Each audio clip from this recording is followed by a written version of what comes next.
नमस्कार, one India Hindi में आपका स्वागत है और मैं हूं आपके साथ विवेक।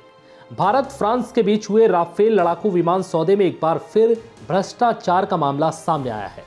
आज तक में छपी खबर के मुताबिक फ्रांस के एक पब्लिकेशन ने दावा किया कि राफेल बनाने वाली फ्रांसीसी कंपनी दसॉल्ट को भारत में एक बिचौलियों को 1 मिलियन यूरो बतौर गिफ्ट देने पड़े थे। फ्रांसीसी मीडिया के इस खुलासे के बाद एक बार फिर दोनों देशों में राफेल की डील को लेकर सवाल खड़े होने लगे हैं।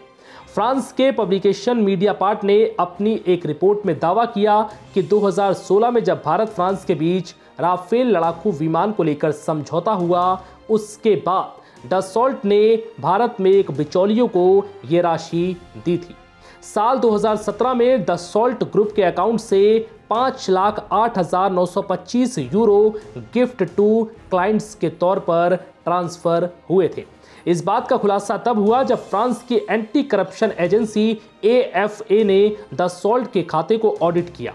मीडियापार्ट की रिपोर्ट के मुताबिक खुलासा होने पर दसॉल्ट ने सफाई में कहा था कि इन पैसों का इस्तेमाल राफेल लड़ाकू विमान के 50 बड़े मॉडल बनाने में हुआ था, लेकिन ऐसे कोई मॉडल बने ही नहीं थे। फ्रांसीसी रिपोर्ट का दावा है कि ऑडिट में यह बात सामने आने के बाद से ही एजेंसी ने कोई एक्शन नहीं लिया, जो फ्रांस के राजनेताओं और जस्टिस सिस्टम की मिली भगत को भी दिखाता है। दरअसल फ्रांस में 2018 में एक एजेंसी पार्क्वेट नेशनल फाइनेंशियर PNF ने इस डील में गड़बड़ी की बात कही थी, तभी ऑडिट करवाया गया और ये बात सामने आई थी।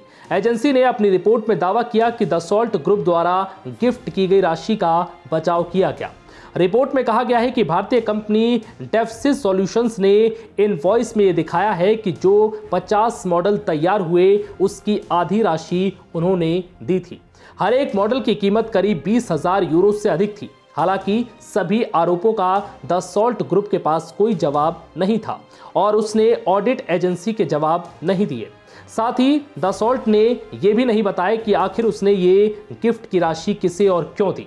जिस भारतीय कंपनी का नाम इस रिपोर्ट में लिया गया है, उसका पहले भी विवादों से नाता रहा है।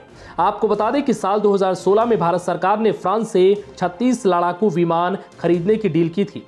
इनमें से 1 दर्जन विमान भारत को मिल चुके हैं और 2022 तक सभी विमान मिल जाएंगे। जब यह डील हुई थी तब भी भारत में काफी विवाद हुआ था। लोकसभा चुनाव से पहले राफेल लड़ाकू विमान की डील में भ्रष्टाचार के मसले पर कांग्रेस ने मोदी सरकार पर निशाना भी साधा था। फिलहाल इस वीडियो में इतना ही। नमस्कार।